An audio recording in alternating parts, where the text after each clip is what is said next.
नमस्कार, SCN today देख रहे हैं आप और जिले भर की हलचल के साथ मैं लक्ष्मीकांत ओझा करते हैं शुरुआत आज के कार्यक्रम की। कोरोना वायरस संक्रमण से बचाव के लिए चल रहे लॉकडाउन अंतर्गत विभिन्न व्यवस्थाएं बनाने की दिशा में जिला कलेक्टर संदेश नायक और पुलिस अधीक्षक तेजस्विनी गौतम के नेतृत्व में प्रशासन एवं पुलिस के अधिकारी पूरी संवेदनशीलता और सक्रियता के साथ जुटे हुए हैं।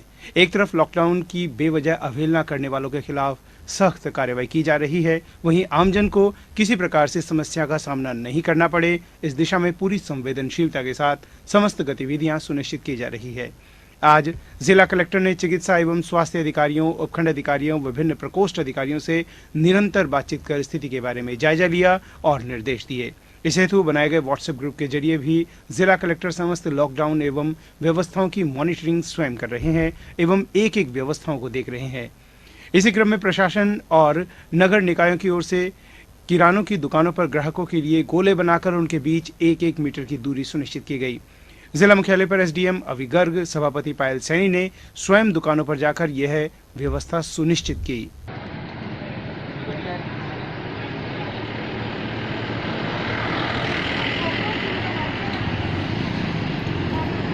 चूरू जिले में कोरोना वायरस संक्रमण के दौर में जहां स्वयंसेवी संस्था और प्रशासन जरूरतमंदों के लिए आगे आ रहे हैं, वहीं शहर के कुछ दुकानदार आपदा के समय भी मुनाफाखोरी पर उतर आए हैं। आलम यह है कि शहर में खुली किराना और जनरल स्टोर पर नियत दामों से अधिक पर जरूरत की वस्तुएं बेची जा रही है। इधर चूरू जिला प्रशासन ने भी इन मुनाफाखोरों पर सख्त कार्रवाई करने के लिए अपनी कमर कस ली है। चूरू एसडीएम अवि गर्ग ने आज मुनाफाखोरी करने वालों पर सख्ती से पेश आते हुए किराना स्टोर की दुकान को सीज कर दिया। दरअसल पंखा सर्किल के पास स्थित दुकान पर दुकानदार को 3200 रुपए प्रति क्विंटल की दर से आटा तथा 4000 रुपए प्रति क्विंटल की दर से चीनी बेच रहा था। लोगों ने जिला प्रशासन को नियत दर से अधिक में सामान बेच रही दुकानदार की शिकायत कर दी, जिसके बाद एसडीएम ने तुरंत कार्रवाई करते हुए दुकान को सीज कर दिया। एसडीएम ने कहा कि कालाबाजारी या मुनाफाखोरी की शिकायत मिलने पर तुरंत कार्रवाई की जाएगी। ये एक आटा की और उसकी तेल की शॉप है और लोगों की शिकायत बहुत मिल रही थी कि ये जो है निर्धारित मूल्य हैं जो उससे बहुत ज़्यादा दामों पर जो है ब्लैक कर रहे हैं। तो अभी रसद विभाग के साथ इस पर कार्रवाई करने आए हैं और ये भाग गया है लॉक लगा के, तो इसी के साथ इसको लॉक के साथ ही सील कर रहे हैं दुकान। चेतावनी देना चाहूँगा कि मुश्किल की इस घड़ी में मुनाफा कमाने वाले जो हैं वो सावधान रहें। प्रशासन सजग है, कार्रवाई होगी, बाद में उनके ऊपर भी कार्रवाई होगी, परेशानी होगी, मुकदमे दर्ज होंगे। किसी तरह की कोई भी कालाबाजारी ना करें, लोगों की मदद करें जो कर सकते हैं। और हमारे कलेक्टर श्रीमान संदेश नायक जी का भी यही कहना है कि कालाबाजारी करने वालों के खिलाफ सख्त से सख्त कार्रवाई की जाए और हम कर रहे हैं।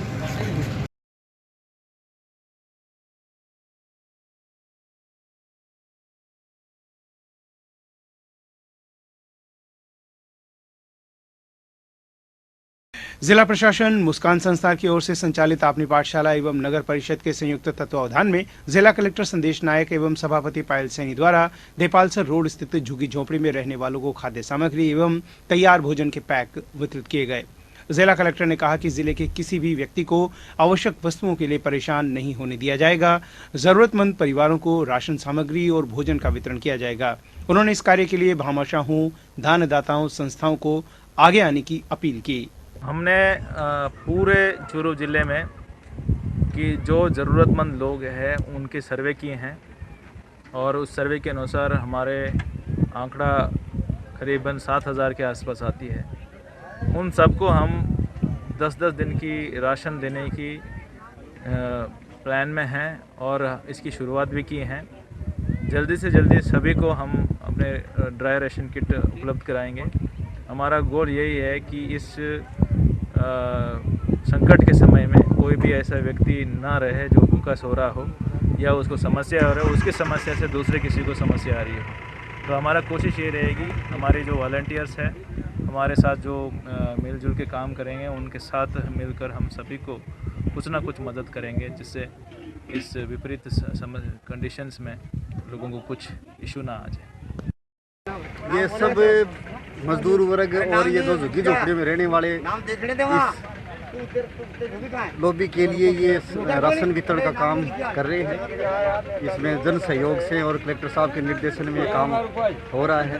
और अपन चाहेंगे कि भी कोई भी अपनी पाठशाला में पढ़ने वाले बच्चों के माता पिता, इसके अलावा और दूसरी जो जिनके बच्चे नहीं हैं या जिनके बच्चे पढ़ नहीं रहे हैं, उन झुग्गी झोंपड़ियों में रहने वालों को भी सबको राशन की कमी न हो, इसलिए उनके यहाँ पर राशन का वितरण कर रहे हैं। तो क्या लक्ष्य रहेगा आपका आगामी लक्ष्य यही रहेगा कि झुग्गी झोंपड़ियों में रहने वाले ये जो समस्त प्रकार के जो परिवार हैं, ये कोई भी भूख बीमारी से ख़त्म न हो जाए, इसके लिए इनको जीवन यापन में कोई कमी न रहे, इसके लिए लगातार इनको राशन की आपूर्ति करना ही लक्ष्य बना रहेगा।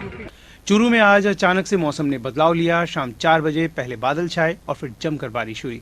बारिश के साथ ओले भी गिरे। इससे आमजन में चिंता देखी गई है। कोरोना वायरस के चलते लोग पहले से ही परेशान थे, वहीं बारिश से लोगों के स्वास्थ्य के प्रति अत्यधिक प्रभाव पड़ेगा। आज की बारिश से किसानों के चेहरे भी मायूस हो गए।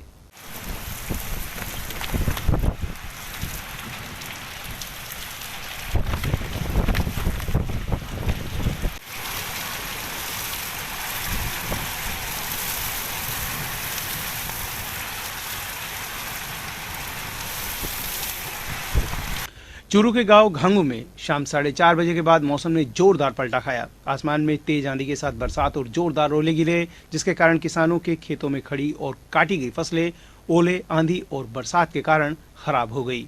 गांव घांगू, दांदू, बास जैसेका, बास जसवंतपुरा और शोदानपुरा में ओले गिरे हैं। ओले गिरने के कारण लोगों की सरसों, गेहूं, जौ और चने की फसल में नुकसान हुआ है। किसान की फसल खेतों में पककर तैयार है और किसान कटाई कर रहा है। गांव घांगू के किसान कुणनमल रेवाड़ ने बताया कि ओले गिरने से खेतों में खड़ी फसल और काटी गई फसल में नुकसान हुआ है। गांव दांदू के लखेंद्र सिंह राठौड़ ने बताया कि उनके खेत में फसल काटी हुई थी, जिसमें ओले और बरसात के कारण काफी नुकसान हुआ है। गांव शोदानपुरा के बजरंग लाल गेट ने बताया कि गांव शोदानपुरा के अंदर भी ओले गिरे हैं।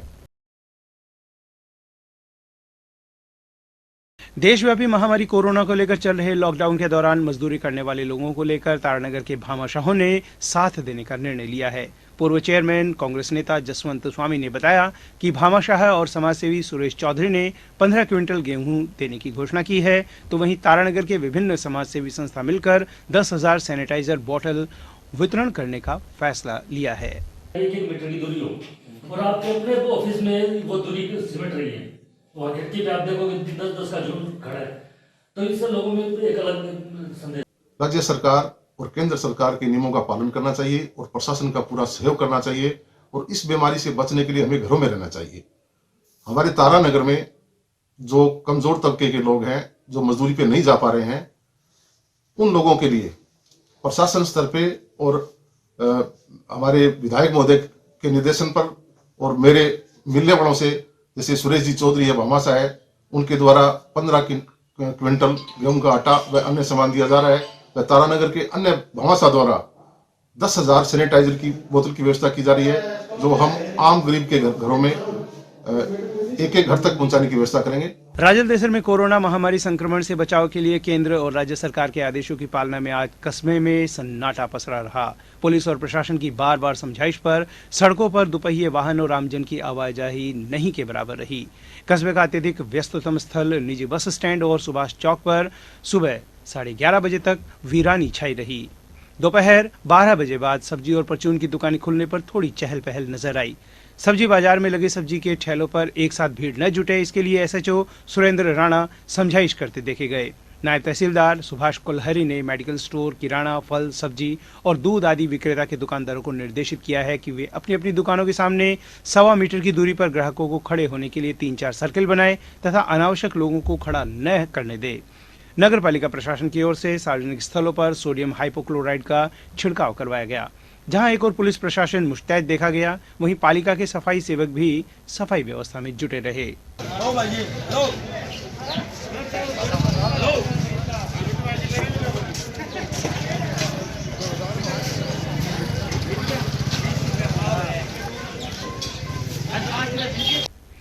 राजल देसर में चैत्र नवरात्रा के प्रथम दिन सूर्योदय के साथ ही श्रद्धालुओं ने घर घर में घट स्थापना कर शक्ति पूजा के रूप में मां जगदम्बा की आराधना की। कोरोना महामारी के चलते लॉकडाउन का असर भी इस धार्मिक आयोजन पर देखा गया। मां संचियाय माता के मंदिर में पुजारियों द्वारा ज्योत व पूजा की गई। मंदिरों में श्रद्धालुओं का आना जाना बहुत कम रहा। घरों में भी शक्ति उपासकों ने सामूहिक रूप से पूजा और आरती नहीं की। चंद्र दिवाकर कोटि रतन जलाकर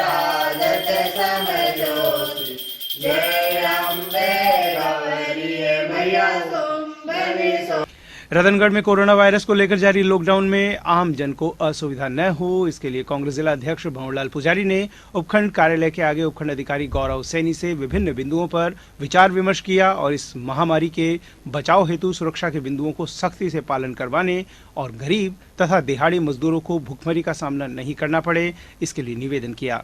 जिला अध्यक्ष पुजारी ने बैठक में उपस्थित पीएमओ राकेश गौड़ से वेंटिलेटर और चिकित्सालय के अन्य मौजूद सुविधाओं के बारे में जानकारी ली तथा नगरपालिका ईओ को भी वार्डों में छिड़काव कराने, साफ सफाई का विशेष ध्यान रखने के निर्देश दिए। कोई भी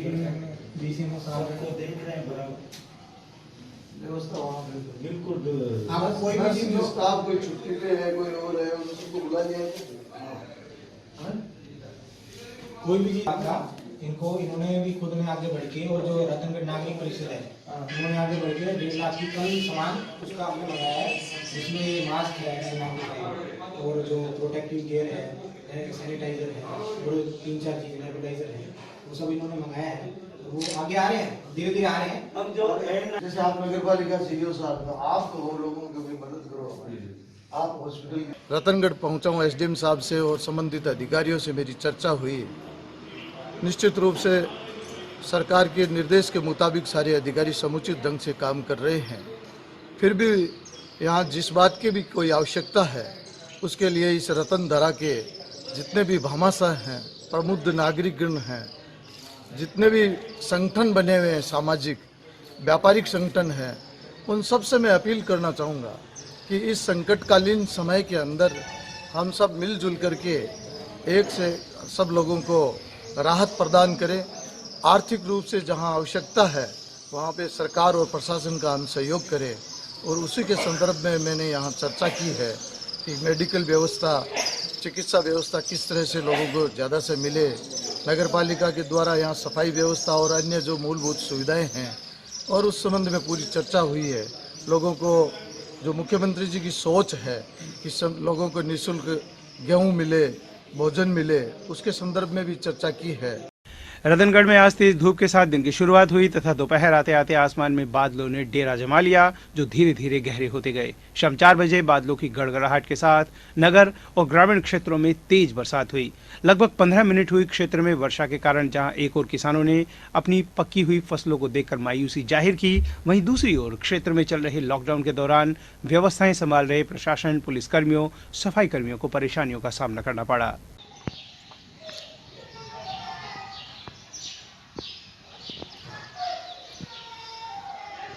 रतनगढ़ में लॉकडाउन की घोषणा के बाद जहां कई पूर्व निर्धारित कार्यक्रम रद्द हो गए हैं, तो वहीं कुछ कार्यक्रम ऑनलाइन भी उत्साहपूर्वक संपादित किए जा रहे हैं।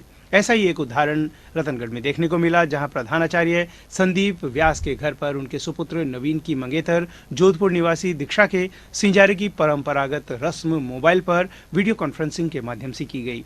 नवीन के ताऊजी और ताईजी यह रस्म ट्रेन से जोधपुर जाकर करने वाले थे, पर ट्रेन रद्द होने पर घर से बाहर नहीं निकलने के निर्देशों की पालना में उन्होंने यह कार्य करने के लिए बुधवार सुबह घर में ही चौकी पर मोबाइल सजाकर दीक्षा को ऑनलाइन बुलाया और प्रतीकात्मक रूप से सिंजारे का सामान भेंट किया। मेरा भतीजा नवीन, जिसकी मंगेतर जोधपुर में है, उसका सिंजारा करने के लिए हमें जोधपुर जाना था, परंतु चूंकि परिस्थितियां ऐसी बन गई है कि ट्रेन जिसमें रिजर्वेशन था वो भी कैंसिल हो गई और गाड़ी लेकर के भी नहीं जा सकते, घर से बाहर निकलना ही नहीं है और रस्म निभाने की भी मन में इच्छा थी।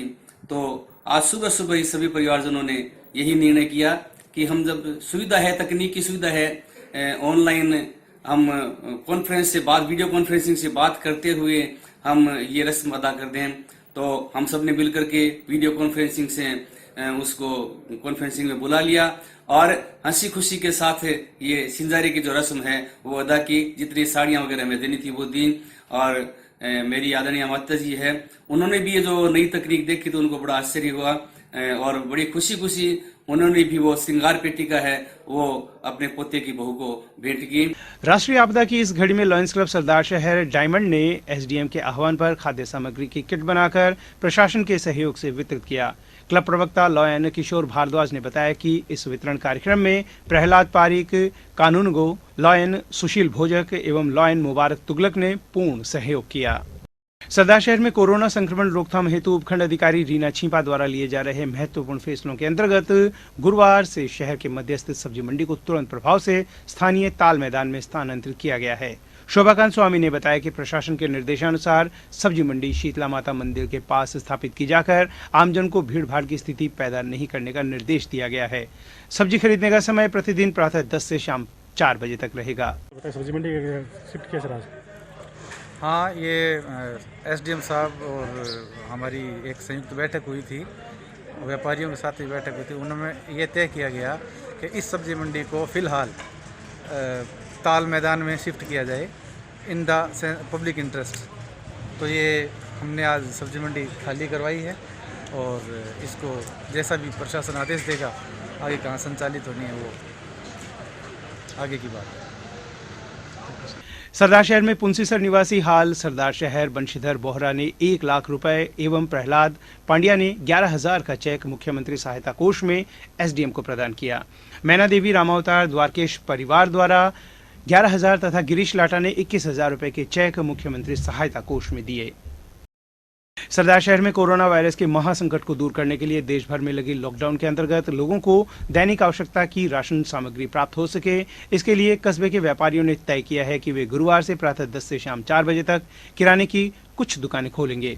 इसके लिए निर्धारित मापदंड तय किए गए हैं कि एक परिवार से एक व्यक्ति राशन लेने आए तथा लाइन लगाकर दुकान के आगे लगे चिन्ह पर खड़े हो और लाइन नहीं तोड़े। इसके लिए आज नगरपालिका अधिशासी अधिकारी ने दुकानों के आगे चिन्ह लगवाए हैं। समय सीमा और आवश्यक निर्देशों की पालना के साथ सभी व्यक्ति राशन प्राप्त कर तुरंत अपने घरों को जाएं ताकि कोरोना वायरस से बचाव किया जा सके। सरदार शहर में कोरोना वायरस के चलते प्रशासन की सक्रियता को देखते हुए चंडीगढ़ से सरदार शहर आने वाले युवक को पाबंद किया गया। आज सुबह उक्त युवक की जानकारी मोहल्ले के लोगों ने प्रशासन को दी, जिस पर चिकित्सा विभाग के Manoj ANM, Krishna ANM, UPASC ward number 13 एवं वार्ड 9 आशा सहयोगी मंजू भाटी ने चंडीगढ़ से आए युवक को घर से बाहर न निकलने की सलाह देते हुए 14 दिनों तक घर पर रहकर सुरक्षा का ध्यान रखने की सलाह देते हुए घर के मुख्य गेट पर किसी से न मिलने का नोटिस लगाकर पाबंद किया। यह था आज का हलचल कार्यक्रम। अब हमें दीजिए अनुमति और आप देखते रहिए एसीएन टुडे। नमस्कार।